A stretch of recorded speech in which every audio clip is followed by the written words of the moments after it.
Hello students, welcome to Learn India Everyday platform run by Elcaro Career Institute।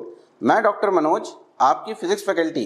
जैसा कि बच्चों आप लोग जानते हैं, कंप्लीट सॉल्यूशन ऑफ एच.सी. वर्मा की सीरीज में हम चैप्टर नंबर 6 फ्रिक्शन की एक्सरसाइज को सॉल्व कर रहे हैं। इसी सीक्वेंस को आगे बढ़ाते हुए हम अपना आज का सेशन स्टार्ट करते हैं और आज के सेशन में हम जिस क्वेश्चन को सॉल्व करने वाले हैं वो है क्वेश्चन नंबर 8। तो चलिए सबसे पहले हम पढ़ते हैं क्वेश्चन को। क्वेश्चन में हमें दिया हुआ है, in a children park an inclined plane is constructed with an angle of incline 45 degree in the middle part as shown in figure. Find the acceleration of a boy sliding on it if the friction coefficient between the cloth of the boy and the incline is 0.6 and G की value हमें इस question में दी है 10 metre पर second square. तो बच्चों जैसा आप डायग्राम में देख सकते हैं, एक इंक्लाइन है और इसका एंगल ऑफ इंक्लिनेशन हमें दिया हुआ है 45 डिग्री। एक बॉय यहाँ है, वो इस इंक्लाइन के ऊपर से स्किड करता है। हमें यहाँ इस बॉय का मास गिवन नहीं है। हम ये अज्यूम कर लेते हैं कि इस बॉय का जो मास है वो है स्मॉल m। अब अगर मैं यहाँ इस बॉय के ऊपर लगने वाले फोर्सेस को सबसे पहले यहाँ शो करूं, तो सबसे पहला फोर्स जो काम करेगा वो काम करेगा towards the centre of the earth, जिसको हम कहते हैं ग्रेविटेशनल फोर्स। और इस फोर्स की बच्चों वैल्यू होगी mg, क्योंकि यहाँ ये बॉय एक इंक्लिनेशन के ऊपर बैठा हुआ है जिसका एंगल ऑफ इंक्लिनेशन है 45 डिग्री। तो मुझे इस mg के दो कंपोनेंट ब्रेक करने पड़ेंगे। एक कंपोनेंट होगा along the direction of inclination और दूसरा कंपोनेंट में लूंगा परपेंडिकुलर टू दैट इंक्लिनेशन। तो चलिए इन कंपोनेंट को ड्रॉ करते हैं। सबसे पहले परपेंडिकुलर टू इंक्लाइन जो कंपोनेंट होगा वो होगा आपका mg cos थीटा, ये आप जानते हैं। और वो कंपोनेंट जो अलोंग द इंक्लाइन होगा वो होगा आपका mg sin थीटा। तो हमने इस mg के दो कंपोनेंट यहां ब्रेक कर लिए। इस mg sin थीटा के इफेक्ट में ये जो बॉय है ये इस इंक्लिनेशन से डाउनवर्ड डायरेक्शन में मूव करना स्टार्ट करेगा। लेकिन जैसे ही ये डाउनवर्ड डायरेक्शन में मूव करना स्टार्ट करेगा, एक फ्रिक्शन फोर्स जो बॉय के क्लॉथ्स और इंक्लाइन की सरफेस के बीच में काम करेगा, जिसका कोएफिशिएंट ऑफ फ्रिक्शन हमें दिया हुआ है 0.6, वो अपोजिट डायरेक्शन में काम करना स्टार्ट करेगा। इस फ्रिक्शन फोर्स को हम मान लेते हैं स्मॉल f। अब इस फ्रिक्शन फोर्स को कैलकुलेट करने के लिए बच्चों हमें लगेगा रिएक्शन फोर्स। इस रिएक्शन फोर्स की वैल्यू हम अज्यूम कर लेते हैं r, और इस r की वैल्यू बच्चों आप जानते हैं होगी mg cos थीटा। अब इन सारे फोर्सेस के इफेक्ट में ये बॉय हम अज्यूम कर लेते हैं स्मॉल a एक्सेलरेशन से डाउनवर्ड डायरेक्शन में मूव करता है, और हमें इस क्वेश्चन में इस एक्सेलरेशन की वैल्यू को कैलकुलेट करना है। तो सबसे पहले हम इस बॉय के ऊपर लगने वाले डायनेमिक इक्वेशन ऑफ मोशन को लिखेंगे। तो चलिए हम सबसे पहले लिखते हैं डायनेमिक इक्वेशन ऑफ मोशन को। तो यहाँ एक्सेलरेशन क्योंकि डाउनवर्ड डायरेक्शन में है, तो डाउनवर्ड डायरेक्शन का फोर्स mg sin थीटा जो है वो बड़ा होगा।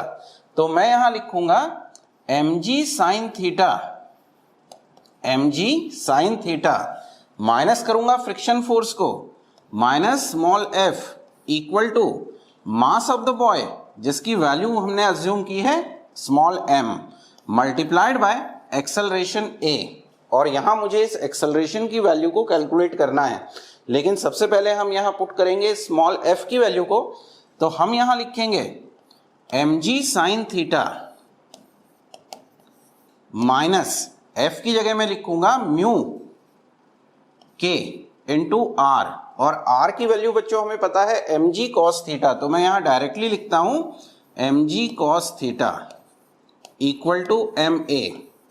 अब अगर हम इस इक्वेशन को देखें तो हर एक टर्म के साथ स्मॉल m यहां एग्जिस्ट करता है। दूसरा m की वैल्यू हमको यहां गिवन नहीं है, तो सबसे पहले हम यहां से इस m की वैल्यू को कॉमन लेके और कैंसिल आउट कर देते हैं। तो हमारे पास अब जो वैल्यू बच गई वो बच गई g sin theta minus mu K cos theta equal to a। तो मैं यहां इस a की वैल्यू को लिख सकता हूं g sin theta minus mu के कॉस थीटा और साथ में होगा इसके जी। तो अब हम यहाँ पे वैल्यू सब्स्टिट्यूट करें। जी की वैल्यू हमें क्वेश्चन में लेने के लिए बोली है 10 मीटर पर सेकेंड स्क्वायर। साइन थीटा, तो साइन थीटा में थीटा की वैल्यू हम कंसीडर करेंगे 45 डिग्री, और बच्चों आप जानते हैं साइन 45 की वैल्यू होती है 1/√2। तो मैं यहाँ लिखता हूँ 10 इंटू 1/√2 माइनस म्यू के, क्वेश्चन में कोफिशिएंट ऑफ फ्रिक्शन दिया हुआ है 0.6, तो यहाँ हम लिखते हैं 0.6। जी की value again 10 multiplied by cos theta, theta की वैल्यू 45 डिग्री और कॉस 45 की वैल्यू होती है 1/√2।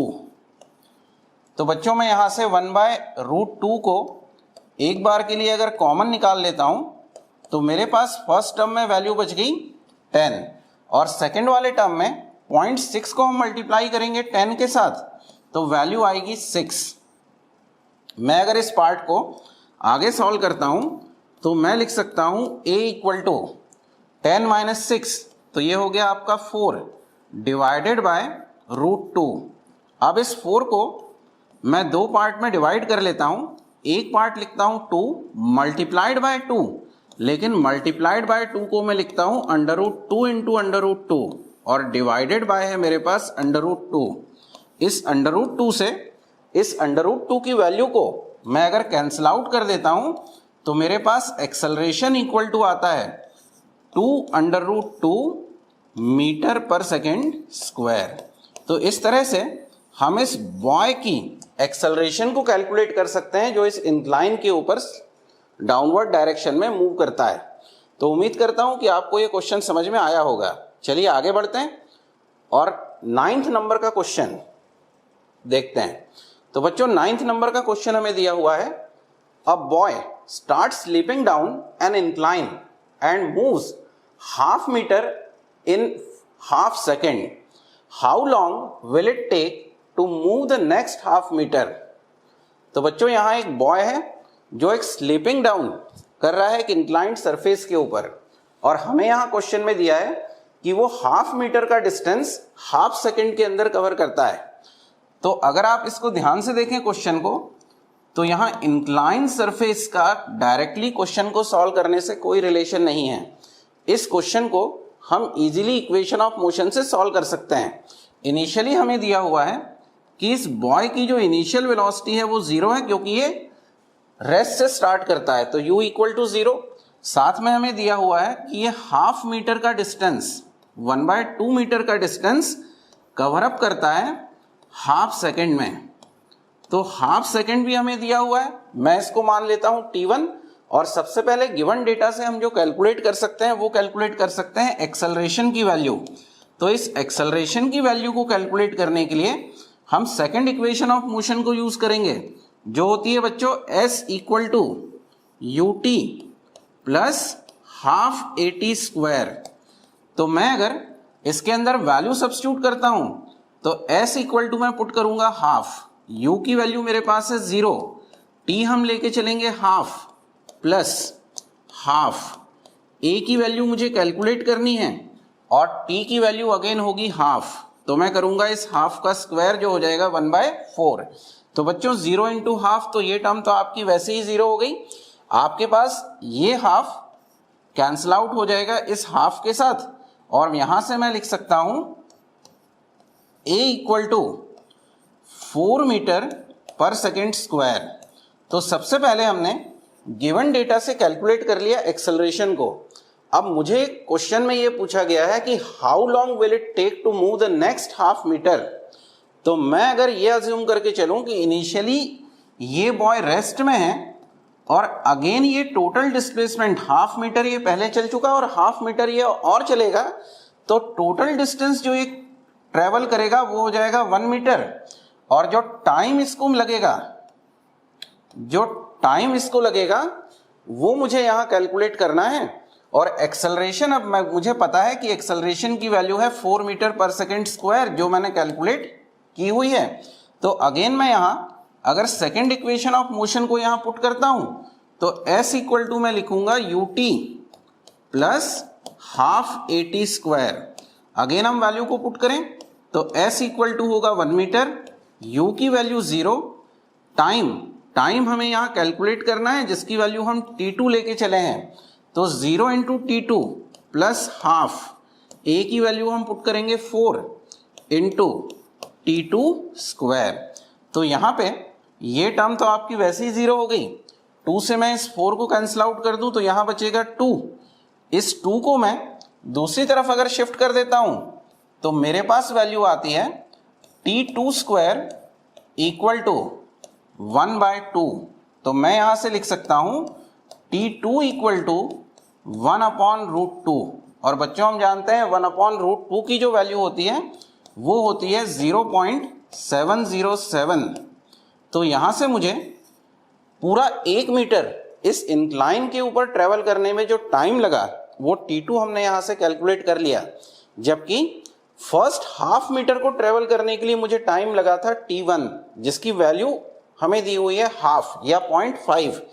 तो लास्ट हाफ सेकेंड का टाइम ट्रेवल करने में कितना टाइम लगा ये अगर मुझे कैलकुलेट करना है तो सिंपल से इस t2 में से हम इस t1 को माइनस कर दें, तो t2 की वैल्यू मेरे पास है 0.707 और इसमें से हम माइनस करेंगे 0.5 को। तो मैं अगर इसमें से 0.5 को माइनस करता हूं तो रफली मैं कह सकता हूं कि मुझे टाइम मिलेगा 0.2 सेकेंड का। तो t इक्वल टू 0.2 सेकेंड के अंदर ये बॉय नेक्स्ट हाफ मीटर का डिस्टेंस ट्रेवल कर जाएगा। तो बच्चों उम्मीद करता हूं कि आपको ये क्वेश्चंस समझ में आए होंगे। इसी तरह के कुछ और क्वेश्चंस लेके हम फिर मिलेंगे, तब तक के लिए नमस्कार।